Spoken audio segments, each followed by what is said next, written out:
So thank you. I know I kind of went through this fast, but I know a lot of you have to be up at class at 1, and we do have about 10 minutes for questions. I practice down in Tuscola. Any of you might ever want to come by and volunteer for a day or hang out or whatever, I welcome you. Just email me or call me. We can set up a time. I have a blog on my website. I do a newsletter. I have a lot of articles. And I have videos on my website, my clinic website, as well as my Dr. Sally J. Foote website on rewarding during injection, cat body language in the veterinary office, positive handling and such. So I encourage you and welcome you guys to go check those out and that. So thank you.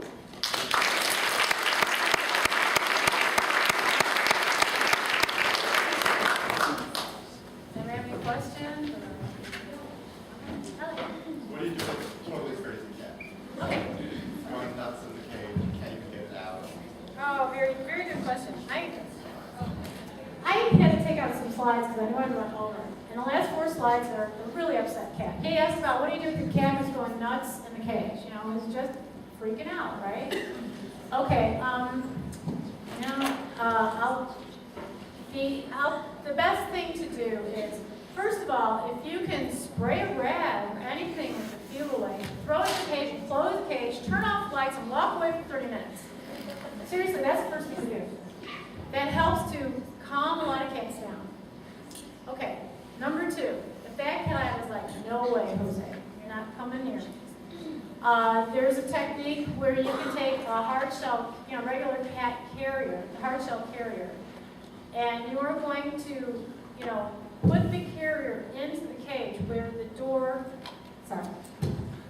this is our cage, cat's in the back, here's the carrier, the opening of the carrier is here, door open. We're going to just back it in. The cat will typically choose to go right in the carrier. Cat goes in the carrier. Now you're going to tip the carrier back, close the cage with the towel on your hand so you don't get bitten.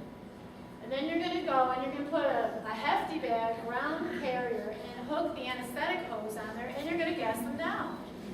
Because it's far better for this cat to be asleep and out, and you take care of your procedure. Yes, gassing is not the preferred method of anesthetizing a cat, but we have got cats with broken legs and broken jaws who flipped out, jumping out of the carrier, trying to hold them for injections, and better that they knock out, you get them out, you get the procedure done, put them back in the carrier, they're going to go home in, and they can recover in there. Now then, you are going to prescribe for this client maybe alprazolam or alprazolam and aceclomazine before the exam next time. Or, like the cat in the very beginning of the slideshow here, Priscilla. Okay, you see that cat with the neckerchief on? We sent that cat, the client said, I don't know if I'll get my cat in here. She's 18 years old and she's so upset every time I put that up. So we sprayed this bandana with Feel Away and sent, before I ever saw the cat, had the client take it home and said, put this on your cat for half an hour before we bring her in. And that's how she was. She was walking around, she was happy cat, the guy was shocked. Because she had the benefit of that pre-marking, and she was a completely different cat. Now, yeah, we offered treats and stuff. We didn't have to do anything else. I was very lucky because as an old cat, she was borderline with kidney failure. So those are something. Any other questions? We have to in the back. Okay, what if Feel Away doesn't work? That's bad. Feel Away will not work for all, or the cat was already too mad for the Feel Away to work. So like I said with him, if you're in an examination room and the cat's really torqued off and the Feel Away is not working, there are ways that if you take the hard shell carrier apart and get the cat to be in the base of the carrier, that will calm them down, or you'll give them injectable sedative.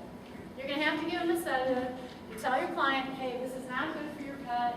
They're learning to be upset. They're learning to be afraid. I can't get the exam done. We can safely give them a tranquilizer.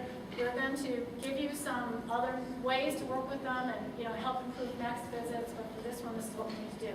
But to keep trying to heavily restrain that cat, you're going to get that cat more upset, and he may go flying off the table and break his leg or break his jaw, or the blood glucose is going to get up over 250 because he's stressed. But is that diabetes or a stressed cat? So it's going to mess up your medicine. So injectable medication. Sorry, any other question?